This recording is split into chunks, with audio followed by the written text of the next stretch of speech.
कुफर खाई मैं गिरा इस लाम पर आ गया। अस्सलामुअलैकुम दोस्तों, आप देख रहे हैं रिलीज मीडिया। सुन रहे हैं इमरान प्रतापगढ़ी की भाषण। एंड तक जरूर सुनिए इस भाषण को, बहुत ही शानदार भाषण दिया है। आज वो चुप हो गए, वक्त को नहीं पहचान सके तो आज उनके राजाओं के कपड़े बैंड बाजे वाले पहनते हैं। समझना पड़ेगा, वक्त से आंख मिलानी पड़ेगी। मैं नज्म का पहला बंद पढ़ता हूं साहब। कोई बताए किस लाइन में खड़ा कोई अंबानी है, लगता है उस शख्स ने हिटलर बन जाने की ठानी है। कोई बताए किस लाइन में खड़ा कोई अंबानी है, कि हमारे दर्द में गम में फटकने भी नहीं आए, हमारे दर्द में गम में फटकने भी नहीं आए, वो मित्रों कह के हाथों को झटकने भी नहीं आए। कहा तो कह रहे थे मुझको फांसी पर चढ़ा देना, मगर जब वक्त आया तो लटकने भी नहीं आए। 50 दिन पूरे हुए, मैं 46 मिनट तक लाइव सुनता रहा, झेलता रहा कि काश वो ये कह दें कि मैंने काले धन के खिलाफ जो मुहिम शुरू की थी मैं उसमें हार गया, कौन से चौराहे पर आऊं। लेकिन ये छोड़ करके उन्होंने सब भाषण पिलाया, लेकिन कहीं से भी न चौराहे का जिक्र आया, न फांसी पे लटकने का जिक्र आया। मैं बंद पढ़ता हूं साहब। कोई बताए किस लाइन में खड़ा कोई अंबानी है, कि जो कहते थे 100 दिन के अंदर काला धन लाएंगे, काला धन ना ला पाए तो खुद फांसी चढ़ जाएंगे, काला धन ना ला पाए तो खुद फांसी चढ़ जाएंगे। 2.5 साल हुए हैं फिर भी जुमलेबाजी चालू है, 2.5 साल हुए हैं फिर भी जुमलेबाजी चालू है। और भक्तों को लगता है कि साहिब बड़ा दयालु है, और भक्तों को लगता है कि साहिब बड़ा दयालु है।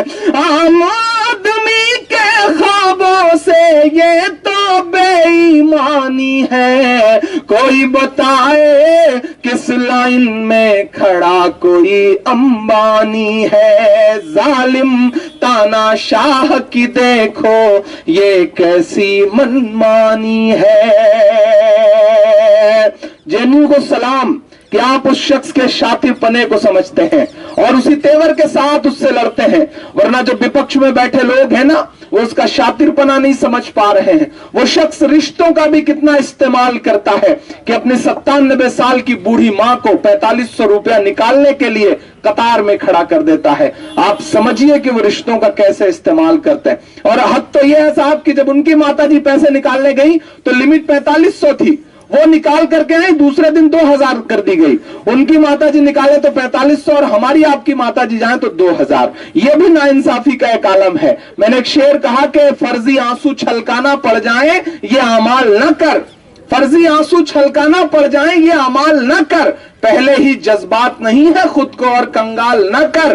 वोट के नाम पे नोट के नाम पे खूब सियासत कर, लेकिन मां जैसे पाकीज़ा रिश्ते का तो इस्तेमाल न कर, मां जैसे पाकीज़ा रिश्ते का तो इस्तेमाल न कर। मैं ये बंद पढ़ता हूं साहब कि माँ बहनों के पल्लू के सारे पैसे लूट गए, माँ बहनों के पल्लू के सारे पैसे लूट गए, नन्हे मुन्ने बच्चों के हाथों के गुल्लक फूट गए, नन्हे मुन्ने बच्चों के हाथों के गुल्लक फूट गए।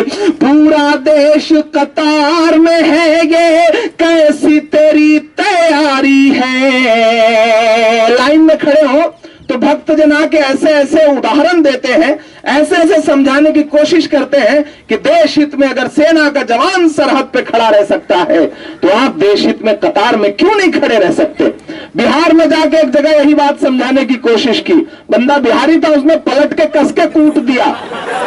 जब कूट दिया तो भक्त भड़क गया, बोला आप जो है हिंसा पे उतारू हो गए, ये क्यों कर रहे हैं? तो उसने कहा नहीं नहीं साहब, अगर देश हित में सेना का जवान सरहद पे खड़ा रह सकता है तो मैं कतार में रह सकता हूं, लेकिन अगर देश हित में सेना का जवान सीने पे गोली खा सकता है तो आप 10-20 लाख भी नहीं खा सकते। आपको दिखाना पड़ेगा साहब। लोग जाग तो रहे हैं, बेदार तो हो रहे हैं। मुझे खुशी है कि मैं उस सूबे से आता हूं कि जहां बहराइच में 21 डिग्री टेम्परेचर में हेलीकॉप्टर नहीं उतरा साहब। तो हेलीकॉप्टर इसलिए नहीं उतरा क्योंकि नीचे मुर्दाबाद के नारे लग रहे थे। लोग बेदार तो हो रहे हैं, लोग जाग तो रहे हैं। हालांकि वो जो चश्मा है भक्ति का वो उतरने में थोड़ा वक्त लगेगा, लेकिन मेहनतें जारी रखना है, मेहनतों में कमी नहीं करना है। फासिस्ट ताकतों की उम्र बहुत कम होती है, ये भी एक सच बात है। आजकल तो सोशल मीडिया पे कार्टून बहुत शेयर हो रहा है कि एक तरफ साहब खड़े हैं माइक पर, उनके बगल में छोटे वाले साहब खड़े हैं और कह रहे हैं कि सर हमने भीड़ तो बहुत ज्यादा इकट्ठी की थी लेकिन कोहरे की वजह से दिखाई नहीं पड़ रही है। कोहरे ने ये हालत कर रखी है।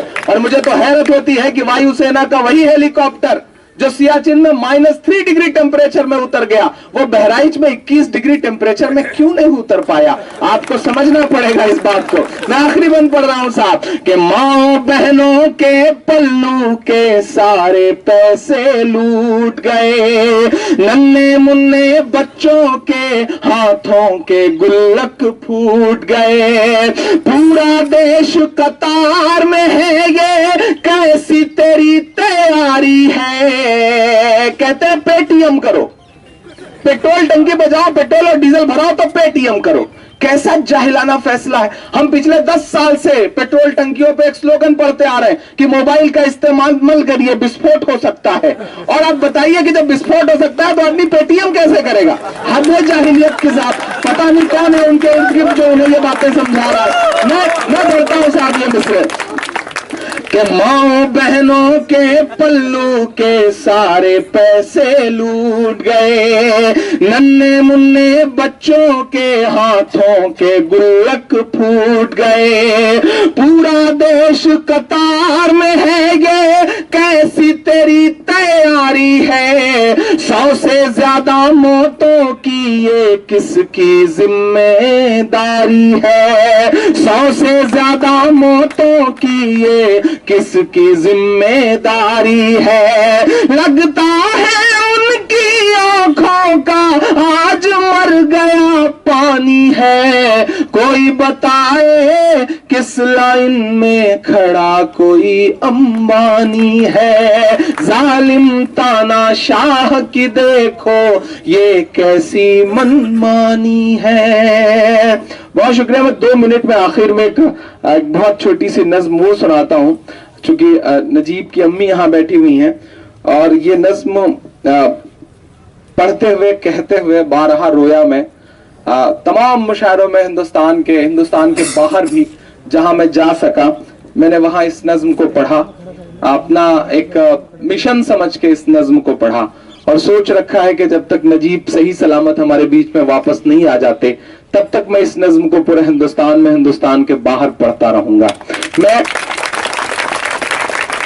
जब 3-4 दिन हुआ था उस हादसे का, उसके बाद मैं आया था एड ब्लॉक ही गुमनाम तरीके से, उन्हें देख करके, नजीब की अम्मी को देख करके मैं वापस लौट गया था। हिम्मत नहीं हुई थी वहां कुछ देर और बैठ पाने की। न जाने क्यों मुझे ऐसा लगा कि नजीब की अम्मी जो यहाँ पे रो रही हैं, चीख रही हैं, चिल्ला रही हैं, अगर उनकी जगह मेरी अम्मी होती तो, नजीब की जगह कोई इमरान होता, कोई रवि होता, कोई अशोक होता, कोई अनस होता तो। लेकिन दुनिया चुप है साहब।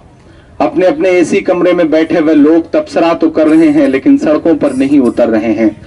ये मुश्किल दौर है, इस मुश्किल दौर से बहुत हिम्मत से लड़ने की जरूरत है। आपके सब्र का मुसलसल इम्तिहान लिया जा रहा है, आपको झिलाया जा रहा है। लेकिन सलाम फिर जेएनयू को। मैं पूरे देश में ये बात कह रहा हूं कि एक ऐसा बच्चा जिसने एडमिशन लिया, एडमिशन लेकर के वापस चला गया और कुछ दिन बाद वो आकर के हॉस्टल में शिफ्ट होता है। मेरा ख्याल है कि जेएनयू के तमाम बच्चों से उसकी मुलाकात भी सही से नहीं हो पाई रही होगी।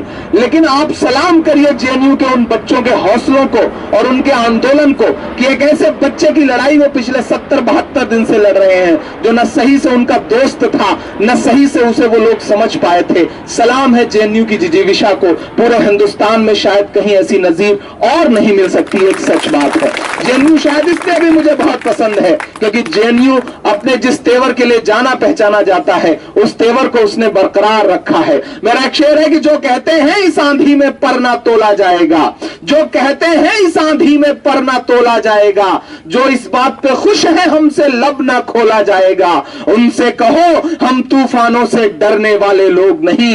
इमरान नहीं कह रहा, ये बात जेएनयू कह रहा है कि उनसे कहो हम तूफानों से डरने वाले लोग नहीं। कातिल को मरते दम तक कातिल ही बोला जाएगा, कातिल को मरते दम तक कातिल ही बोला जाएगा। मैं वो नज्म पढ़ता हूं जो नज्म मेरे दिल के बहुत करीब है और जिस नज्म में आपको उस मां की आहें सुनाई पड़ेंगी, उसकी चीखें सुनाई पड़ेंगी, जो कभी एड ब्लॉक पर तो कभी जंतर मंतर तो कभी इंडिया गेट के सामने पुलिस के जरिए घिसटती हुई भी चीख चीख करके कह रही है कि मुझे मेरा बेटा वापस कर दो, मुझे मेरा लाल वापस कर दो, मुझे मेरा नजीब वापस कर दो। मैं पढ़ता हूं वो नज्म साहब।